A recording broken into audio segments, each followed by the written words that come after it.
Mark Burnett, welcome to the Penguin podcast studio. Thank you very much for having me. Glad to be here today. It's great to have you here. Could you maybe start a bit by talking about yourself? Sure. My name's Mark Burnett. I'm the Europe Director at the EITI International Secretariat here in Oslo. I'm responsible for providing member services and support to countries in Europe that are members of our organization. Another part of my role is outreach coordinator. So that's a membership development function that we have, bringing on board new members to EITI. New country members? Correct. Yeah. Yes, absolutely. In Europe then? Globally, okay. Yeah. And our most recent new member is Chile.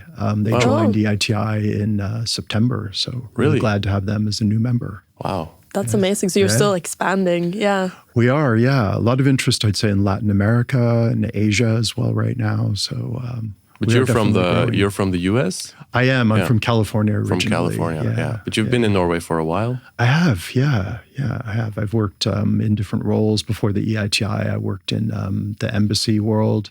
Right. So, I have had international experience also before coming to Norway. Nice. Yeah. So in this podcast, we usually like to start with a quite basic question. So I'm just going to even start with what is EITI and what's kind of the background, what's the approach to the work that you do there? Sure, absolutely. So maybe start by the acronym EITI stands for the Extractive Industries Transparency Initiative. So that's a long a way of saying the oil, gas, and mining sector. We were established about 22 years ago as an initiative during the Tony Blair period in the UK. So the British, together with Norway, were the early drivers of this initiative, which was really there to deliver the purpose of providing citizens in resource-rich countries with information and data to understand really and benefit from the full value of the sector.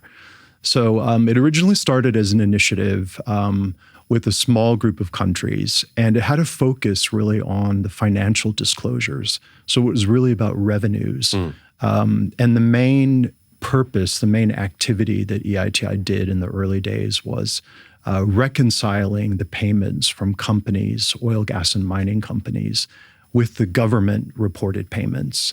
So that reconciliation report became very important for tracing payments and ensuring that companies were paying and that governments were receiving what they were supposed to receive.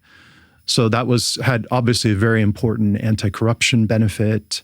It provided citizens with information about budget and also not just a collection of payments, but also how the payments were being allocated.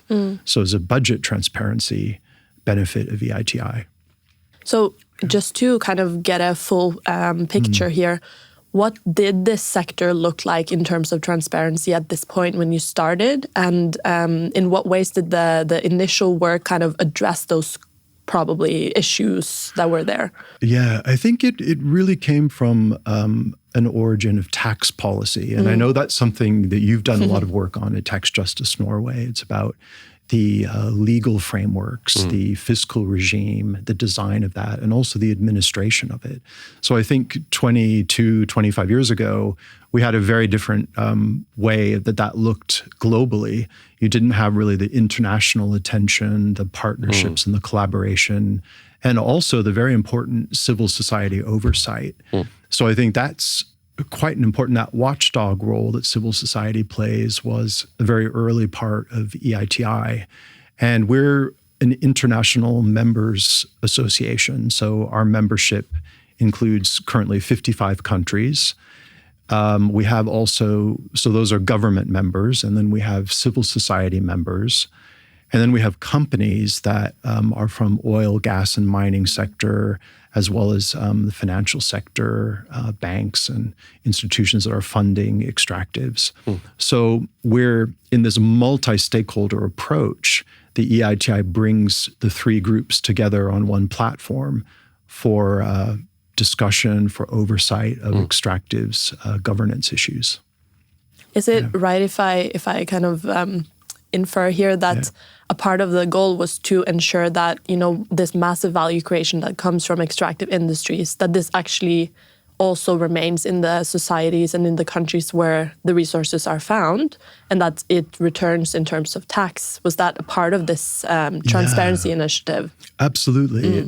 Our mission is really transparency that can benefit society. So it's making sure that the information is available to the public that are really the beneficiaries of the natural resource base. So that's been a very important mission. And I think particularly for local communities, for people that live in the locations where these projects are going on, they have a very direct interest in knowing about the economic and social benefits. So that's been a growing part of the work we do, and we can talk more about that hopefully today. Yeah. I was recently, as we mentioned in the intro, I was recently at a conference in Istanbul, which was not hosted by the EITI, but EITI representative participated, and it was about civil society engagement for more transparency in the extractive industry sector. And what was very interesting and kind of striking to me as soon as I came into the building was that, when we travel to these international conferences, at least the ones I've been attending, they've been mostly with European countries like Tax Justice Europe and stuff. But when I was there now, I was one of the very few people from Europe. I mean, most people were from Central Asia. Many people were from, Western Europe. I was one of the few from like Western Europe, because many were from Ukraine and the Balkans and stuff. So I was wondering if you could say something about like which countries are a part of the EITI initiative, or which are implementing countries, I guess, like all around the world. Yeah. So we're global. We have quite a widely distributed set of countries that are members of EITI that implement the EITI standard, which I hope we'll talk more about today. We'll get into that. But about half of our members are in Africa, so spread pretty much across Anglophone and Francophone Africa. We have quite a lot of members in Latin America, Latin American and Caribbean region, and then Asia as well. You mentioned Central Asia, the Central Asia Caucasus region as well, and then Southeast Asia. And then in Europe, we have the region that I'm responsible for in EITI. We have 7 members, and those include some of the founding members of EITI that really joined as what we have a category called supporting member countries. And those are ones that provide financial and diplomatic support, but don't implement the EITI standard. So Norway, for example, and the United Kingdom were some of our original founding members as supporting countries. But then later, Norway became the first supporting country and the first OECD country to decide to implement the EITI standard. Okay. So that was really a move forward. And I think it reflected our membership's interest in having Western European countries that were resource rich also demonstrate that they could meet the EITI requirements. So that was quite a move forward for Norway, the UK, Germany, and the Netherlands are the ones in Europe that implement the EITI standard. Right. And then in Eastern Europe, we have Ukraine, we have Albania, and Armenia. So it's a mixed group of countries with very different extractive sectors. The North Sea countries more toward oil and gas in terms of economic impact. Whereas in Eastern Europe, it's more about mining, smaller scale mining, and some offshore developments. Interesting. So Norway is the host because, as you mentioned, like back in 2000, 2003, this was something that we were really engaged in along with the Blair government in the UK. And so that's why sort of because it's very nice for us to have an international guest, as we often do, but not on Zoom, right? Because you're here in the studio because you live in Oslo, because the EITI Secretariat is hosted in Oslo. I'm just wondering how that came to be. Yeah, that's right. So Norway was, as you said, an early supporter, and I think originally there was a small office for 1 or 2 people in London. This is during as you said, the Blair administration, when the initiative was just getting going. And at a certain point, they decided to create an international secretariat, and Norway volunteered to host that. Originally, it was in the foreign ministry, I believe in the the NORAD offices. Right. So it started there, and over time it grew, and it grew in response to the membership development in EITI. Right. And at the International Secretariat, we have a team that provide membership services, so things like supporting the countries with technical advice or policy advice, also engaging our international partners that are involved in our work that we collaborate with. So our base, our home has been here in Oslo, and Norway continues to be a really good host for us. It's very interesting. Just before I'd definitely like to talk about the EITI standard and the multi-stakeholder perspective that you take, approach that you take. I was just wondering about this. I feel like we sort of discovered that the EITI Secretariat is in Norway, even though it's kind of unknown. Does that make sense? Is that a description that you that makes sense to you? That not that many people really have heard about the EITI initiative, even though Norway is a very like known for being transparent with oil revenue and all that. It doesn't really it's not really attributed publicly to the EITI standard. Does that make sense? Yeah, absolutely. And I think that the journey Norway's taken with EITI, from originally being a supporting member, so the initiative, Norway's role in that was one really of diplomatic and providing financial support. So that went along at the time when Norway was international development assistance was quite focused on oil for development, tax transparency. Yeah. So there was an effort around 20 years ago to really work with developing countries that were creating a legal framework or the financial framework for oil gas sector. So I think the attention initially was quite global and supporting the work we did internationally. And then the delegations that would come to Oslo would, of course, come and meet with government officials and civil society, and I think got a lot of education around how Norway governs oil and gas.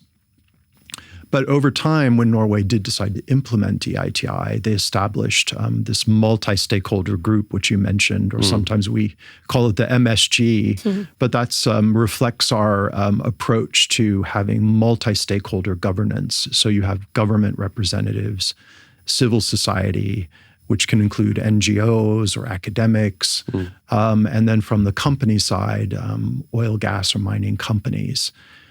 So those three groups come together in a multi-stakeholder group. And Norway had that initially when they started. That was a requirement for Norway. And it really was the driver for producing EITI reporting. And for several years, Norway did standalone reporting on things like their payments, what was required under our 2016 standard at the time. But still, during this period, was your impression that this was something that the public knew about or that gained sort of public attention in Norway? I think that it had more public attention some years ago when this multi-stakeholder group was active, and maybe also the visibility of the EITI reporting. But I think what quickly happened was that the existing platforms or platforms that were being developed in Norway, including the Norsk Petroleum website, took the direction which really pioneered the disclosures for EITI, which is government reporting at source. So Norway became very skilled at presenting data automatically and updating that in a channel that was not a dedicated EITI report. So I think in some ways that removed the brand visibility of the EITI and maybe also what you're saying, public awareness of the initiative. We're going to get into more about the MSGs and the standard as well. I just want to do one last question on the background, which is, what was the drive for the more supportive countries in Western Europe to eventually implement the standard themselves? Is it just Norway that does this, or is it also the other countries you mentioned? So Norway was the first, and followed by the UK, the Netherlands, and Germany. So we have 4 of these original supporting members that have got extractive sectors to varying degrees. When you think of a country like Germany, you don't think of them as being a big extractive producer, but they do have a mining sector and some North Sea oil and gas.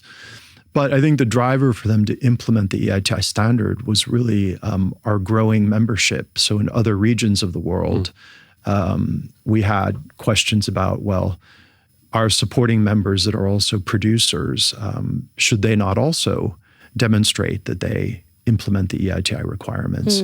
So I think that dialogue led to agreement that Norway, the UK, and the others would become implementing countries. That's really interesting. And I mean, it's a very natural segue into asking, what is the AITI standard even? Sure. Well, it's grown over time, and it really started as a revenue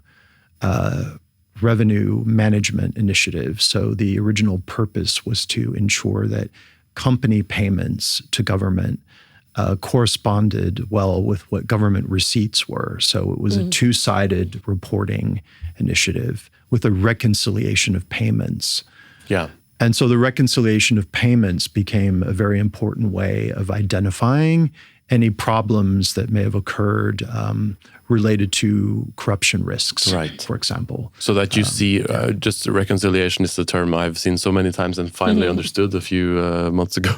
But it's essentially that the payments that government receives are equal to the payments that company pay, or the other way around. Yeah, so that there's no risk of like mismanaging funds or corruption. That's correct, right. And over time, the EITI standard developed to become more and more disaggregated, so separating these payment streams and reporting on them. So for example, your corporate tax, or if you have a special petroleum sector tax, reporting on those separately and reconciling those payments.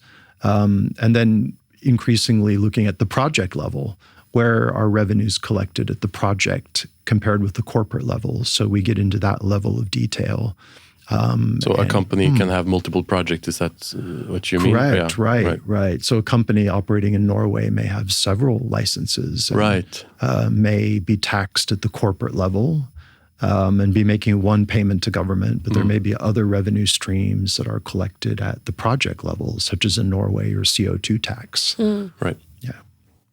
Exactly. So the EITI standard started as sort of a financial transparency standard. Exactly. And it's interesting because you mentioned that EITI was started around 23 years ago, which is the same as Tax Justice Network in the UK as well. Yeah. And I know that country by country reporting, which we have talked a lot about on this podcast and which we work on a lot in Tax Justice, is an initiative that we sort of share a history in, like Tax Justice movement and the Transparency for the Extractive Industries movement, because it's for us it's showcasing how companies pay taxes per country, and in your case, it's interesting to see it from like the reconciliation standpoint, to see whether there is any corruption risk in like payments to governments. And the same with beneficial ownership, right? So like transparency in who owns companies is also something we work a lot on in Tax Justice, but that's also part of the EITI standard. So I guess the transparency definition has sort of been expanding over the years with the EITI standard as it has developed. That's right. And I'd say the driver for that has really been our membership. Right. So we're a network organization, and our international secretariat in Oslo provides member services. We don't direct things centrally from our international secretariat. We're a network, and our membership are the ones who, participating through representation on our board, shape the development of our standards. So in our Articles of Association, we are required to have a global conference every 3 years. And that's when our membership comes together and they meet. During the global conference, they also discuss trends in the sector, looking at global priorities and how those are changing. And then they revise the standard in response to how they see these trends and changes. So they're keeping pace with developments. And back in 2019 was when our standard introduced beneficial ownership, which you mentioned, Jonas, and very important time when more attention was coming onto the issue of who is the true owner. When you say beneficial ownership, not everyone understands the term, but it's really about who is the natural person that benefits and control, you can measure that in a certain percentage control of a company. Yeah. But having disclosure of that can be important for many reasons. Identifying a politically exposed person, which has really come into the spotlight in recent years. But the EITI standard started to address that and required countries to develop a public register. So having public access to that information through company reporting, in verifying the quality of the data so that it's reliable, and having public access to that was added to our standard in 2019. And the requirements have been developing, becoming more detailed as time's gone by. Right. That's very interesting. I mean, I in preparation for the conference in Istanbul, I read through the validation report. Is that what you call it? Correct. Like the latest one done on Norway, because that's also part of the process, that you have the standard and then you sort of validate a country compared to the standard, how it's doing in terms of the standard. Can I just ask a very quick question? So the standard, when you evaluate, or how it's used, is that you evaluate to what extent a country is implementing those requirements or standards within the standard, or are you looking at company level type of, like how do you operationalize the standard? Yeah, it includes both. So let me explain the validation process. So when EITI was established, this was one of the principles, that you would have a mechanism for assessing countries' progress on implementing the standard. So validation is another way of saying a progress report. And it's a very thoroughgoing review of a country's disclosures. So it goes through each requirement in the EITI standard. And we look at that in 3 different modules. So we have one around stakeholder engagement. That's how is the government, the business, and the civil society groups engaging in the EITI. So that's one set of issues.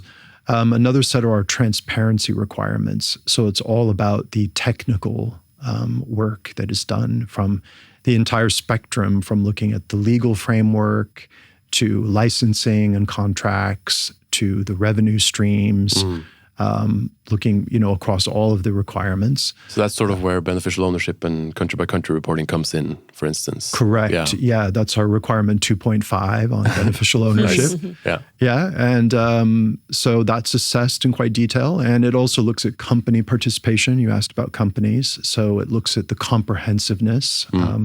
If you look at the universe of companies, what is the percentage of those that are reporting through EITI?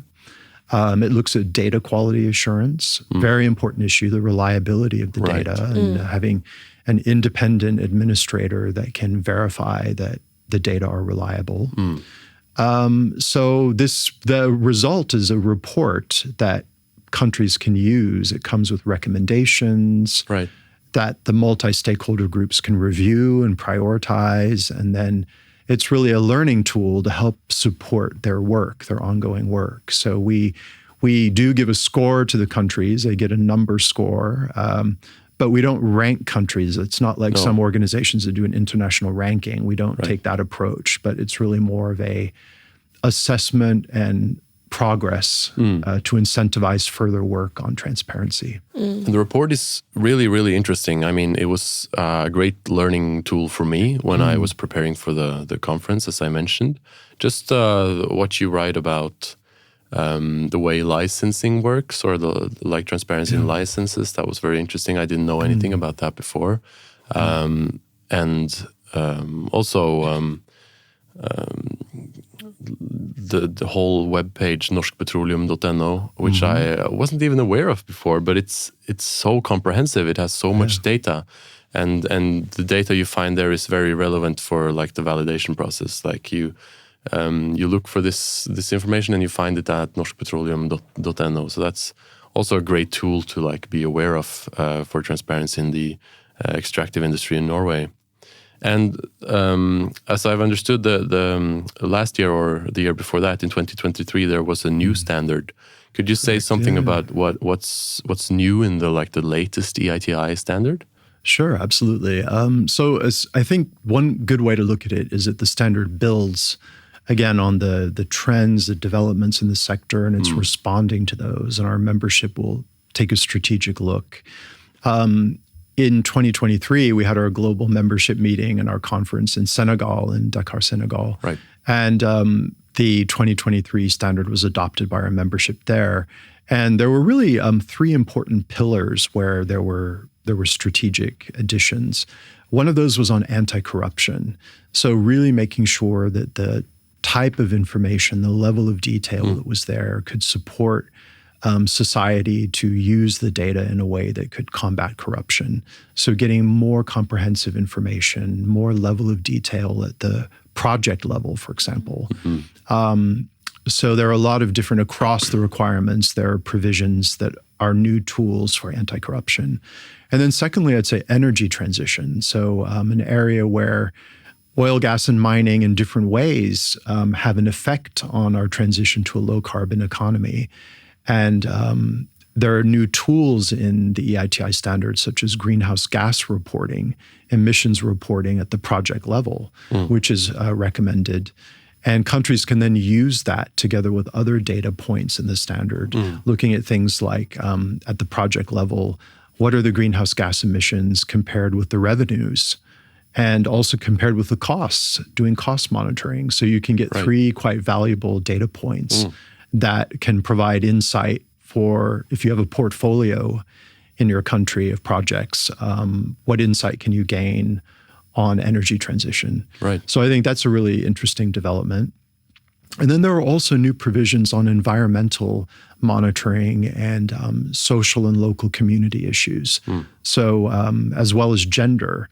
So in that basket of issues, we have, in terms of the economic contribution of the sector, we have more data that is disaggregated to provide you with information about, for example, participation of women in the sector. Right. So employment data.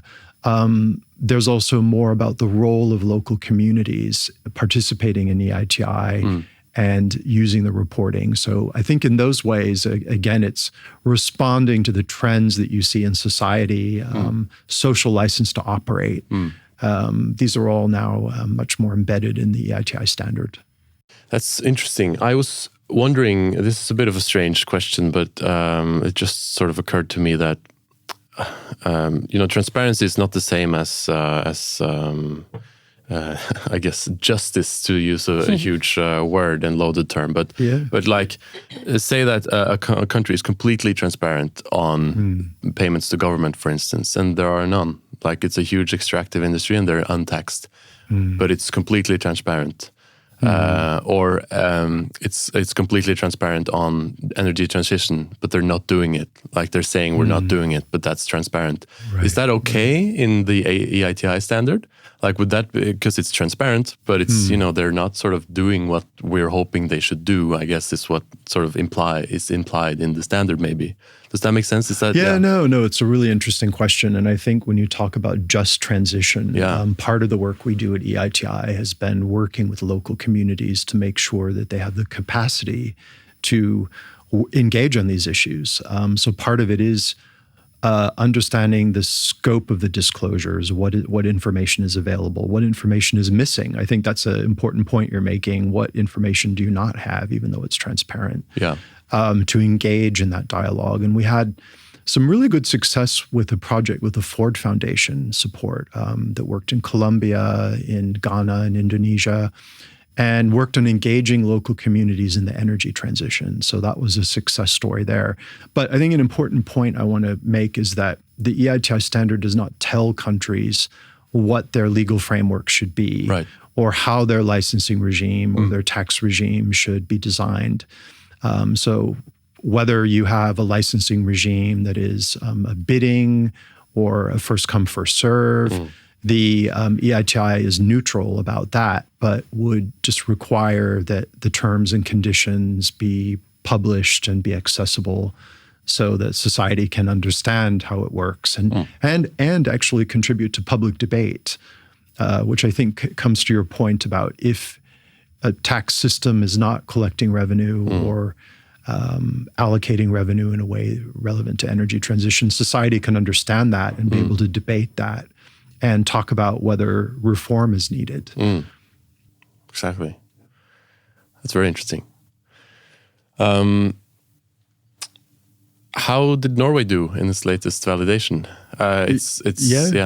Go ahead. Yeah, we were chatting, I think, earlier about how Norway was validated under our 2019 standard. So it has moved on from then, but in 2019, Norway did very well. They got a very high score. And I think I want to particularly highlight you mentioned the Norsk Petroleum website. Yeah. So that is really an innovation. Norway pioneered this system of having a one-stop shop for your data. So everything from the legal framework to the payments information to how the licensing regime works, that's all available in one place. And I think that, again, the validation found that was working very well. There are some other platforms that exist, such as Insun, where you can go in and you can, that's a public freedom of information disclosure platform, but there you can find things like contracts and licenses. And in the validation, we found even going back to the 1970s, you could get the full history of a license, any modifications, changes, referat around that. And I think that again showed very good practices in governance. Also on public debate, I think it highlighted that Norway's got many channels for the public, for the different constituencies, civil society, companies, government to consult, to participate in reforms that are relevant to the EITI standard. So that was actually one reason, the justification for why Norway was able to no longer have a multi-stakeholder group, that they had these channels existing in society, and that the structure, the context in Norway allowed the data to be available and contribute to public debate. Right. And since then, there's been developed a new standard, the 2023 standard, which you already talked about. Yeah. And I think the discussion around a multi-stakeholder group, which we'll discuss very shortly, is very interesting in terms of like following up on that. But could you say something about how would we expect Norway to do on the 2023 standard? Does that question even make sense when you haven't done a full validation? Yeah, no, absolutely. So there were quite a number of things that changed. Actually, there were 56 new and changed provisions in the EITI standard in 2023. So it was a large package. And I think what we've been doing to help our members implement that has been provide technical support, provide policy briefings. We have quite a lot of information available. We do workshops, we do direct support to countries, and we provide some tools that allow them to help map their disclosures. So they can. We have a question set that countries can go through and review their disclosures and see, is this new information in the 2023 standard available? Also, where can you find the information? Yeah. If it's missing, then that would be then the signal that you need to address collecting, find out, is the information even collected, or do we need to start collecting it? How can we then report it? Right. So Norway is in the process right now of doing that mapping. The next validation will be in 2030. So they've got some time to do that. Okay. Yeah, I see. So there's time available to do that mapping, and also then think about any changes that need to happen on the platforms that we talked about, the Norsk Petroleum. Do they need to update any of those? Thinking also about public accessibility and the ways in which people are now getting information through our mobile phones and through social media. Is that platform adapting to the way that people are using information? I was thinking about on beneficial ownership again, which we work on a lot in tax justice. That's also something I read that was changed, like your expectations to it in the 2023 standard. But in the latest validation of Norway, the point that Norway scored the lowest on was beneficial ownership transparency. And that makes sense because at the time the report was written, we didn't have a register for beneficial ownership information. And of course now we do, but as we have talked a lot about on the podcast earlier, there are some problems with the quality of the register, like the technical solution. But I think the EITI standard is very useful here to think about what's actually the point of beneficial ownership information, and what sort of information do you have to combine it with to make it interesting in terms of anti-corruption, for instance? Because one thing that you highlight in general in the EITI standard is the connection to politically exposed persons, for instance. Correct. And that's not we don't have that sort of register in Norway of politically exposed persons. So connecting beneficial ownership informations with PEPs is not something we can easily do. So that's interesting, as well as the threshold for being considered a beneficial owner is 25% in Norway. Right. But in the 2023 standard, you recommend lowering that to 10%, which is also super interesting. Yes. So I think there are so many benefits for civil society organizations like us to use the resources that are developed from the EITI Secretariat and your whole process with the membership and all that to inform our civil society work. And that's part of your mission, right? As you've mentioned, and I just want to say that we actually acknowledge and notice that, because we use it all the time.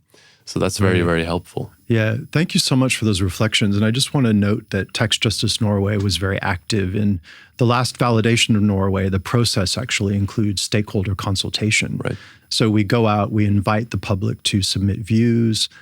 Tax Justice Norway participated in that last validation and really gave expert advice on how Norway was doing in terms of implementing the beneficial ownership requirement. And that then fed into the assessment that Norway received. So I'd like to thank you for the expertise and the work you're doing. And then in terms of how the standard is changing, I think that it is responding again to trends that are going on. You see the lowering of the threshold that you mentioned is in response to countries that experience and the practice of EITI disclosure are finding more cases where a lower percentage captures, it's more comprehensive in terms of the companies that are reporting. And then that information can be very useful for the work they're doing on compliance, for example, with money laundering directive or looking at sanctions lists. So the ways in which the information can be applied to license screening. This is a new area of work where the 2023 standard recommends that countries start to connect the public register with the license allocation process. Right. That's interesting. Yes, and in fact, we see that happening right now in Armenia. I was in Armenia recently, and they're working on legislation that will now allow the ministry that conducts the licensing to refer to the public BO register. So I think that's again, it's connecting the data in a useful way for an anti-corruption purpose. And that's, again, what we're really encouraging to happen.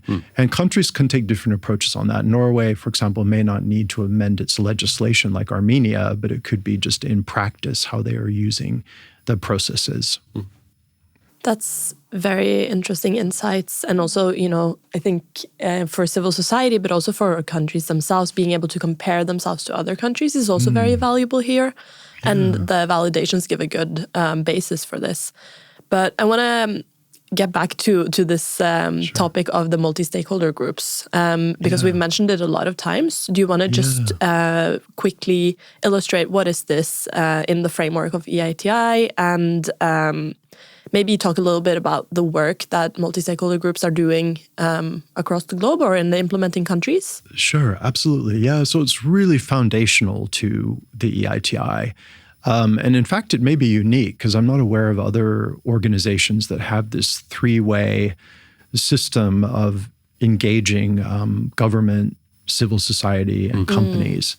And what the idea is that bringing these three groups together on a platform to engage in governance issues, in collecting, quality assuring, reviewing, publishing the data, and ensuring that it's used and applied in public debate.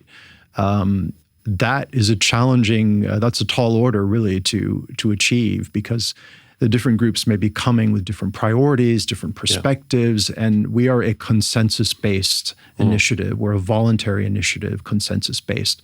So no one is pushing forward an agenda, it needs to be agreed in this multi-stakeholder group. Now, the multi-stakeholder groups are selected. Each constituency will select their own representatives. So government normally will include participants from the relevant ministries involved in the extractives. It may be the energy ministry, finance ministry on the revenue side, justice ministry, tax collection. And then from the company side, many are the companies that are active in the country, so the oil, gas, or mining companies. There can also be industry associations that are often represented. So the company's constituency provide a lot of really valuable insight on the reporting, to mention that. And then in civil society, you can have a mixture. You may have sort of dedicated NGOs that are interested in transparency issues, revenue transparency, anti-corruption. You can have academic institutions. So we have countries where universities are represented from their interest in teaching, accounting, governance work, and media can also be involved. So we have different civil society that come together. And then the wider, outside of the MSG, there's a wider engagement. So the idea is that you're also disseminating the information and you're engaging wider society, and that can be particularly useful in local community outreach. So ensuring that the people that live in where the extractive projects are happening are involved. So we have a requirement around multi-stakeholder governance, and there are certain requirements around the terms of reference, the way that these groups conduct themselves, and that is checked in the validation process as well. That's a very interesting illustration of how it works. I also want to come back to this fact that you've mentioned a couple of times that Norway doesn't have a multi-stakeholder group. Do you want to just quickly say why that is? I mean, is it because we're still kind of meeting the demands of having sort of a more inclusive type of governance and this, what's it called, spread of information, or what do you think? Yeah, so Norway established a multi-stakeholder group, and like many countries, it was operating, and the main function was to produce the EITI reporting. But I think as time went on, the group found that the purpose was being well fulfilled, that they weren't finding any discrepancies in the financial reporting. The government was increasingly moving the information to the website. And they found that really there were two things happening. There was that move away from EITI, dedicated reporting, and then the purpose of having the standing multi-stakeholder group. So it was felt that not by everyone, but there was a view that there was no longer a need to have a standing multi-stakeholder group. And so Norway applied to our board for a permission to dissolve this multi-stakeholder group. And they explained the reasons for that in a request. Different groups submitted views. Not everyone agreed. There were civil society groups that wanted to maintain that. But in the end, our board, the compromise reached was that Norway would hold an annual meeting of multi-stakeholders to fulfill that function of bringing everyone together to discuss and review the data. So the multi-stakeholder group was dissolved and replaced by this annual meeting. So that's organized by the Ministry of Energy each year. It's had normally a focus on the Norwegian continental shelf update. So there was normally a presentation by the Petroleum Directorate with trends and developments in production on the shelf. So it does get that debate going annually. And there's also a function at the annual meeting of reviewing the validation results, so presenting and having a discussion around what more Norway might need to be doing to address the EITI standard. I'm wondering, what's so cool about the EITI work is the combination of the standard and the multi-stakeholder group, or the sort of the engagement the standard sort of brings with the validation process. And I'm sort of wondering, tied to our discussions earlier on the update in 2023, in the 2023 standard, for instance, how does does it make sense that Norway can implement the updates in the 2023 standard without the multi-stakeholder group telling them to? Because our experience on specifically beneficial ownership again is that we're not moving in the direction of a lower threshold, for instance, or a combining it with the PEP register, for instance.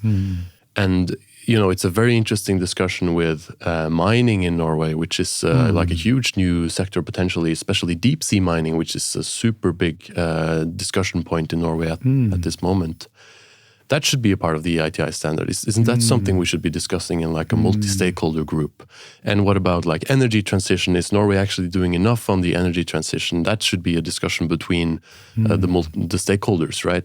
So like the ideal version of a multi-stakeholder group, and I see the points on why it may not have worked initially, but like the idea of a multi-stakeholder group to tackle these big issues, I guess both big and I guess small or more technical on the beneficial ownership stuff, that's really appealing. So what do you think about like the future of Norwegian implementation of the EITI standard, given that we do not have such a active consultation forum that the multi-stakeholder group is? Jonas, you highlight a really important point that I want to mention from the last validation report, which was a recommendation that Norway consider establishing a reference group to, exactly as you say, get a multi-stakeholder input into dealing with the recommendations from the last validation. So on beneficial ownership, on, for example, the opportunities to include mining in Norway's EITI. Those kind of decisions on the scope, on the direction of addressing the recommendations needs to have multi-stakeholder insight. It's not just for the government to make a decision. So a reference group could be a way of, or perhaps a slightly different model, because you would be involving people in meeting more frequently than once a year to actually work on a specific reference set of questions. Now, that's something that I think the government are still considering, but it needs to be addressed in a multi-stakeholder way. Yes. So I think the next opportunity will be when they organize the next annual meeting, if participants call for that and support that recommendation from the validation report, that could be very helpful. When you mentioned mining, and I'd like to say, I know this is an important week, the government has decided again to postpone the offshore mining until at least 2029. Yeah, we're recording this on December 5th, so it's the day the budget is being passed in the parliament. Yeah. Correct. And I think, again, it shows that the issue is very important to public debate in Norway. It's a matter for parliament now. But also onshore mining has been a part of the national strategy. And, you've seen a lot of public interest in developments onshore. How is that impacting the environment? Also the marine environment. What is the impact on local communities? How are local communities involved in decision-making about licensing, right? And all of those issues are quite relevant to the EITI standard. So as those issues grow in importance in Norway, I think that again, it reinforces the opportunity that Norway could use the EITI process toward that objective.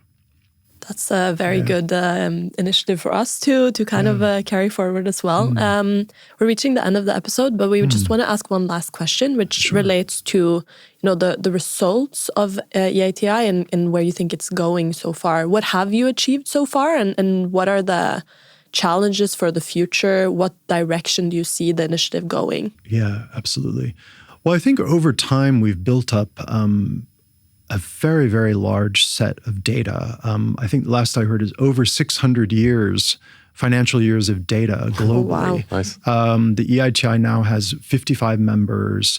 It represents about $3 trillion US dollars in revenues globally. So it has a very large financial footprint that comes under the EITI standard. So I think that scale of transparency globally is really having an impact, particularly for companies that are operating internationally, for investors that are looking at opportunities. They can see a country implementing the EITI standard and have assurance about the quality of the data when they're looking at making an investment decision.